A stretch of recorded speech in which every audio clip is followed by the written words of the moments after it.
Welcome to HR Voices, a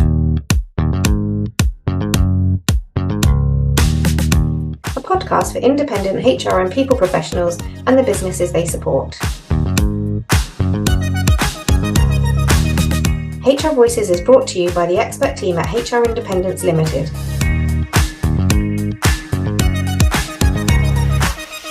We hope you enjoy.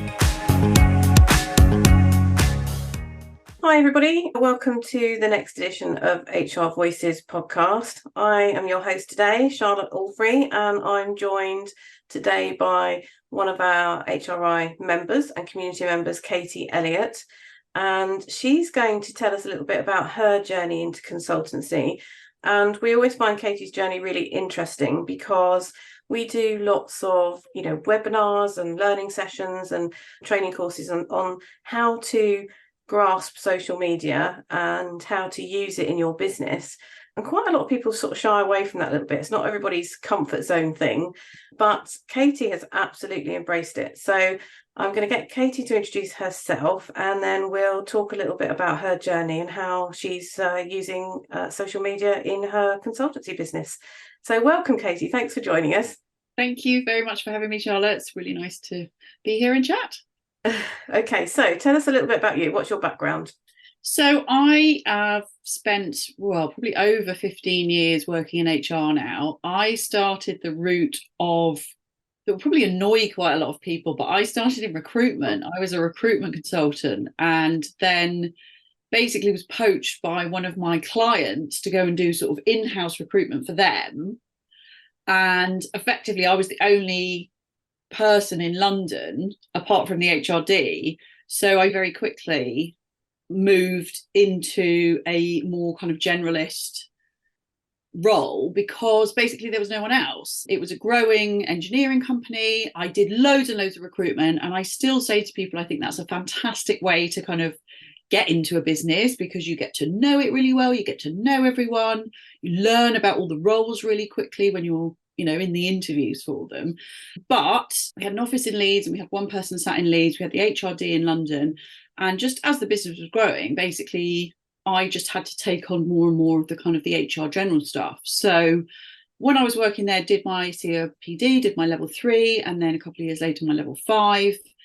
And had a really good sort of 7-8 years kind of doing absolutely everything, from recruitment to dismissals to disciplinaries to like working with managers on performance reviews, etc. So it was a true generalist role, but it was based in central London and I live out in Hertfordshire. And after the birth of my second baby, I knew I didn't want to go back to commuting again. I commuted through 2 pregnancies and it was horrific. And this was obviously, I know everyone remembers it, but you do sort of forget. You were in the office every single day. There was no work. Like I had to get special permission to work from home for like appointments and stuff. So it was a slog. And they were moving offices even further south in London, etc. Anyway, perfect storm. 2 young kids at home in what had become a relatively senior HR role. I just knew I didn't have the headspace for it. And so then I went to work for a more local accounting firm. And effectively, I was almost like their in-house HR consultant. So they had lots of different clients who were their accounting clients mainly, but because of sort of payroll and other things, would often say, oh, do you know about this? Do you know about that? And then they kind of realised there was a need to be able to sort of provide this service almost as like a kind of an outsourced consultant. Like a lot of people through COVID, kind of realised that actually I didn't need to be doing that for anyone else. No point really travelling, 45 minutes in the car each way on a bad day with traffic, because again, it's all in person. How times have changed, hey? How times have changed. I know, it's so funny. And then I handed my notice in just after Christmas, January 2021. Lockdown happened the day that I was supposed to be starting my handover. And so that was a horrific month, doing my job, handing over my job, homeschooling the kids. My kids are quite little. They're only about 6 and 4 at the time. Oh my goodness. Yeah. I joke about it, but I genuinely have PTSD. Like, it was awful. And yeah, and then so when they finally went back to school in the March or April, I launched myself as an independent consultant, mainly on Instagram. Yeah. So yeah, that was where I sort of began. And it's absolutely fascinating. Why choose Instagram? So why, if you're gonna, you're gonna launch yourself, great, but why choose that platform? Where did that desire come from? Because most of the consultants that I talk to today just shy away from all of that, and it just makes them really uncomfortable, and it's so far from their comfort zone of giving HR advice that it's just not something they want to do. Well, you've kind of summed it up, because I realized there was a bit of a hole. There was a bit of a gap, that like people do business with people, and we hear that all the time, but actually there wasn't that many people, or not in my kind of view, who were sort of speaking to small businesses about their need for HR. And, I had friends who were relatively dismissive of me, being like, well, why aren't you LinkedIn? Everyone's on LinkedIn. But I know Instagram. And to be honest with you, that's the number one reason I started on Instagram, is I personally am slightly addicted to Instagram. So it sort of made sense to stick with the platform I knew the best, because I kind of just knew generally like how it worked, how to post things, how to, talk to people, how to make things happen, basically. So setting up a new Instagram for my business was, for me, a relatively straightforward procedure, because I'm relatively familiar with how it all works. But I did make a couple of decisions now that I am so grateful for prior to my launch, which was, I didn't spend loads, but I did spend a little bit of money getting some branding put together. So I immediately, before it even sort of started the page, I had my logo, I had my brand colours. And for the past 2 years, like, if anyone ever wants to go and look at my Instagram feed, it's, I think, quite coherent. It looks like me, basically. I think if you were to kind of come across it in your feed, once you get to know me, like, you'd see one of my posts and pretty much know it was me straight away, because I have a very, like, quite a distinctive style. Plus my face is all over it. Like, I was saying to someone just today, I get a bit sick of my face all over Instagram sometimes. But again, I see other HR people or other service-based people, and I never see their face. And, that is your choice if you don't want to put your face out there. But my business is called HR Katie. I'm selling myself effectively. So I do put my face out there a lot. I, went to a school where I was very lucky. We had lots of drama. I loved drama. I loved doing like public speaking.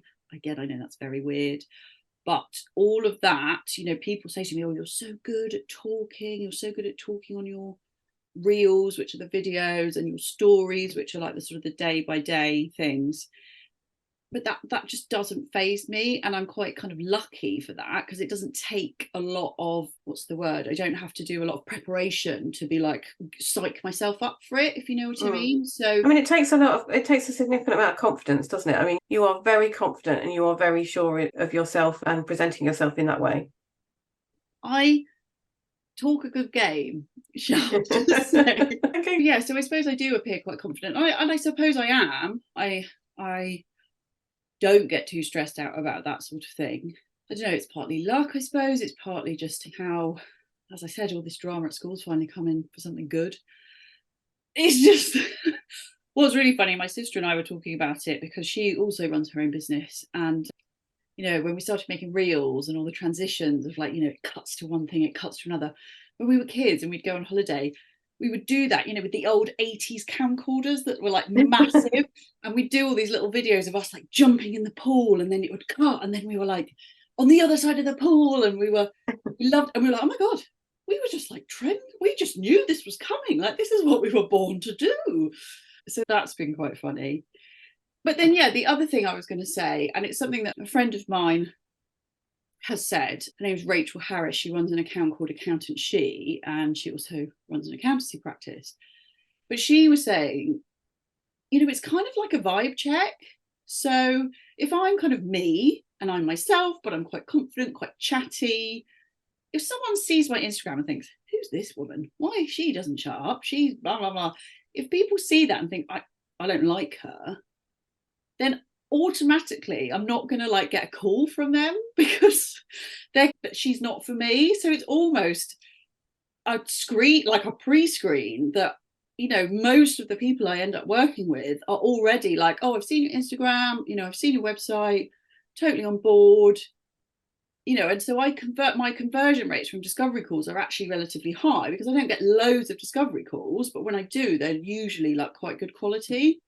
Yeah, so they've already bought into this idea, haven't they? And Yeah, they've got to know you. And we talk in a lot of some, I mean, you've been on some of our sessions. We talk a lot yeah. about things like building that know, like, and trust. No, like and trust, Yeah. exactly. Yeah. So yeah, it's exactly that. It's the, you know, it's the vibe, it's the, do you get on? Because like, let's be honest, you know, we've all had clients in the past that frankly sort of wish you hadn't said yes to initially. So, you know, if you can kind of cut out some of that, it does make it quite a nice place to be. I'll be honest, you know, I'm lucky. My Instagram is quite nice. People are quite nice and generally quite enthusiastic. I have attempted TikTok. I have not found that to be so nice. Oh gosh, okay. I don't know. Twitter, X. I mean, again, I'm not on that either. But I did a video on TikTok that went weirdly viral. Like, I don't know why, but it just flew. But I had so many people sending me really horrible comments being like, you're wrong, this is wrong, who do you think you are, stupid HR, you know, like really aggressive.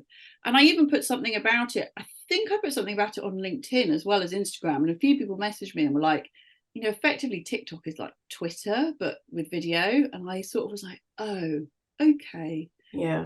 it's just that totally different kind of vibe. So I mean, I suppose that's some of the reason why people are nervous of it, because they worry about that sort of stuff and are quite scared about how to handle that. I mean, I get the feeling that you're quite matter of fact about it and you're quite robust, because you do it day in, day out with the Instagram. So I don't think it phases you, but I guess I can see how it does phase others. Yeah, I can as well, because like I said, my Instagram is largely very nice because I follow a lot of other small businesses, lots of small businesses follow me. So it's very like my niche, as it were. Whereas TikTok, because it's so massive, you just get all sorts of nutters engaging with it potentially. So do you know what I mean? Because Yeah.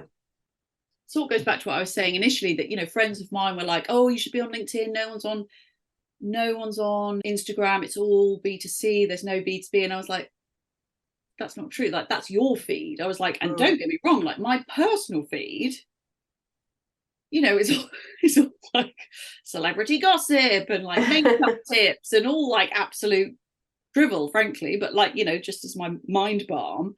But my business one is, you know, it's business coaches, it's small businesses, it's other HR people. Like, I have a complete, you curate your own, you know, feed. You make your own connections, you like accept who you want to accept. You know, that's the other thing I would say. And someone told me this a while ago as well, a female founder, obviously a female founder, but they were like, you know, if you get a bunch of random followers and you look at their profile and they're just, you know, that they're just some random, like you can just block people or delete them. Like, you don't need to have 20,000 followers if 19,000 of them are not interested in HR. Like, you just, so I am quite ruthless about just like getting rid of people that I just don't think want anything to do with me. That being said, I did have about 6 months into starting up the business, sort of ticking along, having the odd thing, but it wasn't like really taking off. And I was, you know, am I doing enough? Is this right? And I was like, oh, I've got so many of my like friends and people I know following me. Like, you know, should I block them? Should I delete them? Like, is it a bit embarrassing having people I know follow me? Lo and behold, one of my neighbours and friends, she messaged me completely out of the blue while I was on holiday one week and was like, oh yeah, actually we could do with some HR support in my company. We haven't had HR for a while. You should have a chat with our CEO. Well, 2 years later, they're still my main client. That's incredible, isn't it? You just don't know where the word's going to come You don't from. know where it's going to come from. So, I mean, this is the thing. And I'll be honest, maybe it's not that immediate. That is the only thing that, Okay. there's sometimes you are almost like shouting into the void. Yeah. And I think people, who are maybe on LinkedIn a bit more, maybe feel that as well sometimes, that, you don't get as much engagement as you'd like. Sometimes you don't get as much views or comments, or, it doesn't always resonate with people. And sometimes you're a bit like, okay. But, the way I think of it is it's like a shop window. So if people come across me for whatever reason and think, oh, who's she? You come to my Instagram, you come to my LinkedIn page, you find out very quickly who I am, because I put out so much information. I'm on there talking all the time. So that's sort of what it's like in my head, like a shop window, basically, for people to kind of get to know me a bit better. Yeah, and again, I mean, some of the sort of events we've had based on marketing and that idea of know, like, and trust and things like that, they often talk, don't they, about consistency and, accumulation, that stuff builds over time, and you've got to be consistent, and you've got to do one thing well rather than lots of platforms and not so well. I mean, you very clearly understand Instagram, you understand how it works, you understand how to put things together, you understand your analytics. You are, very knowledgeable about it. And you do it very well. I have become more knowledgeable, though, I should say. Like, as I said, I started there because I was the most familiar with it. I've got better at all that stuff, but I did have to teach myself quite a lot of it. And I did every single, when I first started and I wasn't that busy with clients, I did every single like free challenge, free like, and you're going to get sold to at some point during it, but like they do pack in quite a lot of info into those. So I did loads about like how to get seen on LinkedIn, and how to use Instagram better. And so there's ways and means of finding stuff out, and yes, using it, or get a really good VA who can help. That does it for you. Yeah, basically. Most of us, if you don't have the client base, you kind of can't do the VA bit until you're a bit further down the line. Yeah. But say you are on a different trajectory to me and you've got the clients but you want a broader base or something, then you might be able to sort of do it the other way around and get a social media or VA person to start doing that for you down the line. Okay, so one question I have got, which is, sometimes HR can come across as a bit stuffy and a bit, bit prim and a bit proper. The fun police, perhaps? Yeah, the fun police, maybe. But, how do you get past the idea of how certain things that we sort of deem to be, professional, confidential, and all those sorts of things, how do you sort of broach those in the Instagram sort of fluffier approach? Well, I think a lot of it is just giving more generic examples. So, I did a reel this week because it's the start of Diversity Inclusion Week. So I did a reel just talking about the difference between diversity and inclusion. And it's not that I'm giving specific examples, about a client that's had issues in that area. And similarly, the other thing that's quite good, and I don't do a lot of, and I probably should do more, but is, use a case study. But again, you completely anonymize it. You just say, I've had a client come to me about an issue with someone who keeps going off sick. I talked them through the steps. They did a return to work interview, and you just sort of break down like, how you helped them. So again, it's that know, like, and trust thing that people kind of see that and think, oh, that has happened to me. Oh, that does sound like I could deal with it quite easily with a bit of help. And it's that sort of, like you said, demystifying HR. So it's not like, the dark arts, and we're not the fun police.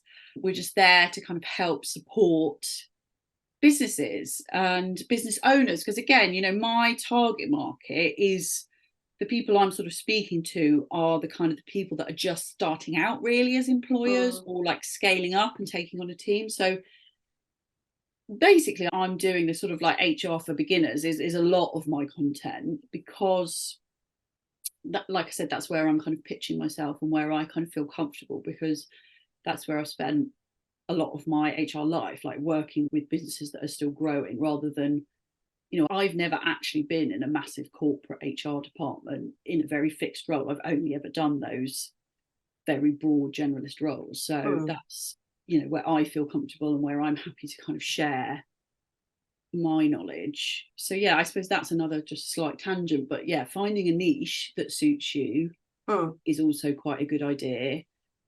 Again, I understand that it maybe works potentially slightly better on LinkedIn, but, you know, for example, I know one of your previous guests, you know, her niche is very much that she was working with businesses like exclusively in her local area, and you know, she's just absolutely killed it by really focusing on people in her local area. So it's like, and I've met people through HRI, you know, another lady who, you know, she has a very specific niche of restaurants and hotels in Cornwall.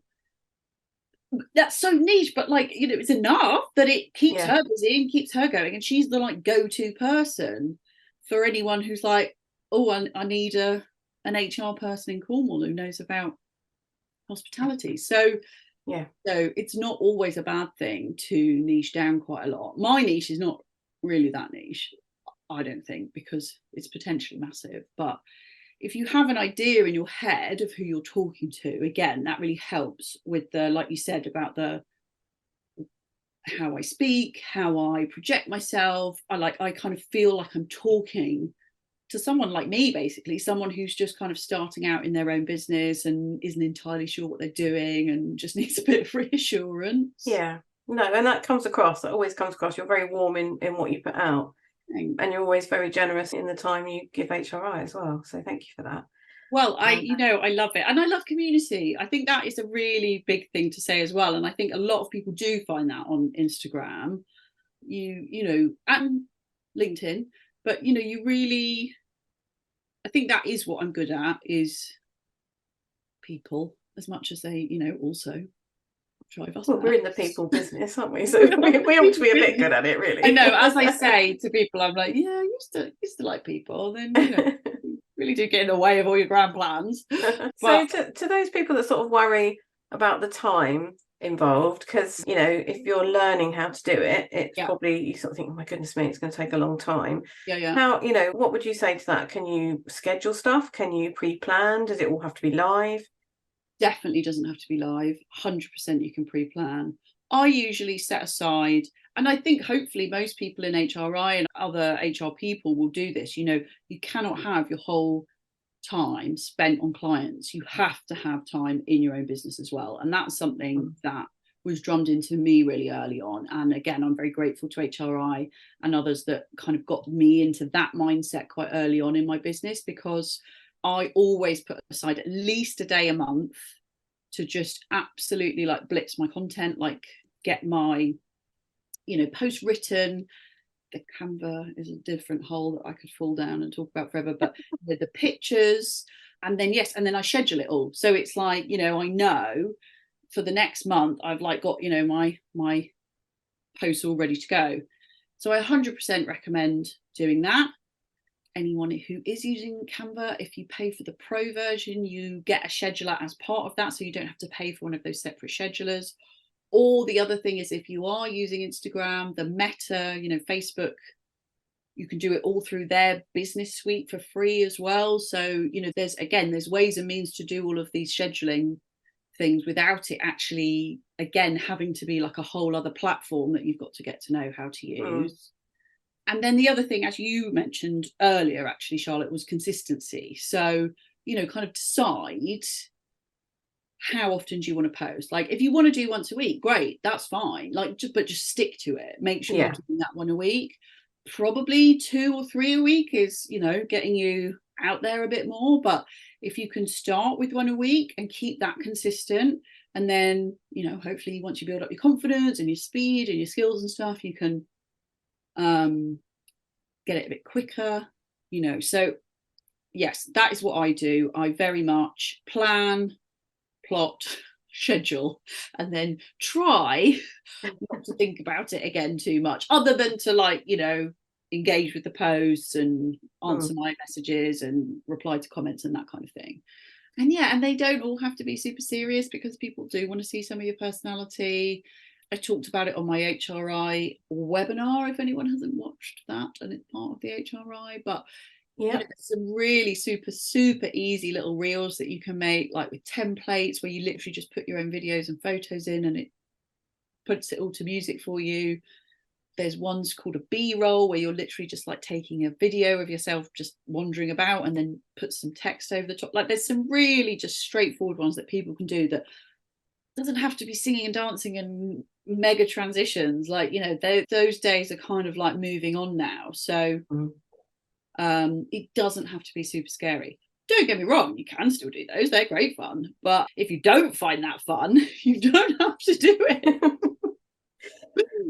Okay, so if you were going to give any advice to anybody starting out, because obviously what we're trying to do with this series is to talk about the way different people have started their journey and how they've developed their careers. Yeah. So for somebody starting out and thinking, oh, that sounds like fun, what would you recommend? Where should they start? So I think the best place to start is where you feel most comfortable. So if you are comfortable on Instagram, go with Instagram. If that's what you know already, that's a good place to start. And then try and be consistent and try and think about who your audience is, who you'd like to work with. Basically, that's who your audience is. You think about the kind of people you want to work with.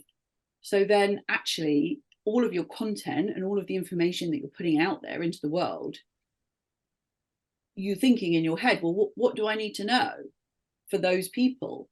So that helps kind of guide you on your path, basically, of your voice, your tone of voice. Who is your ideal client? Is it a mum who's running her own business on Instagram? Where's she going to hang out? Well, probably on Instagram. So, those are the kind of things you want to think about, and just sort of start chatting away to people as well. Brilliant. Okay. And so what's next for HR Katie? Well, I hope quite exciting things. So I am in the process of trying to move my business model slightly. Well, not slightly, quite a lot actually. I want to do less one-to-one work and move to a more kind of a platform called the HR Hub. It's part of my website. So people get access to kind of guidance sheets and information and stuff they can access 24/7.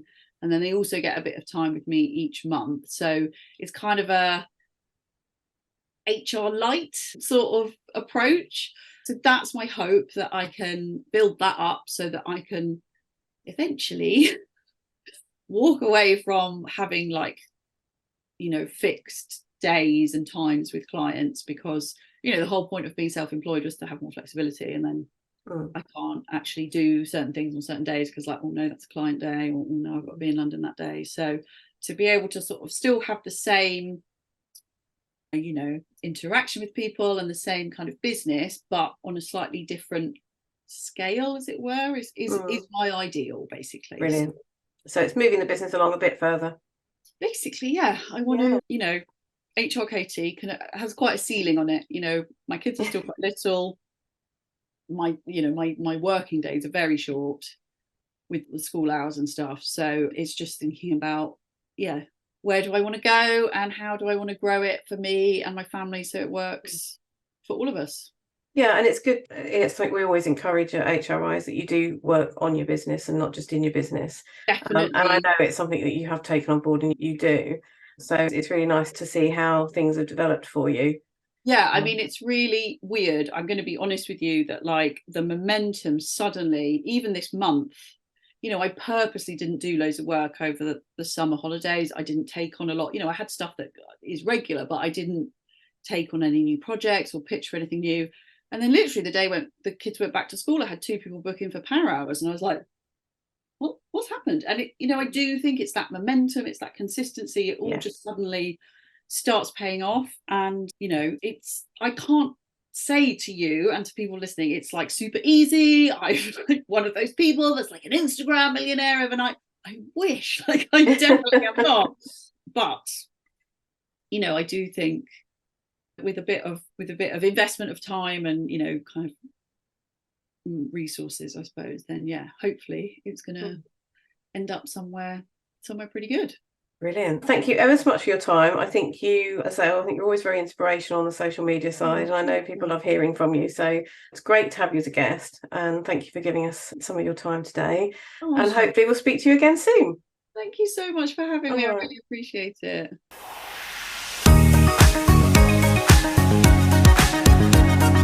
We hope you enjoyed this episode of HR Voices. If you have a topic you'd like us to cover or would like to be a guest, we'd love to hear from you. Connect with us on social media or email us at hrvoices@hrindependence.co.uk. Tune in next time.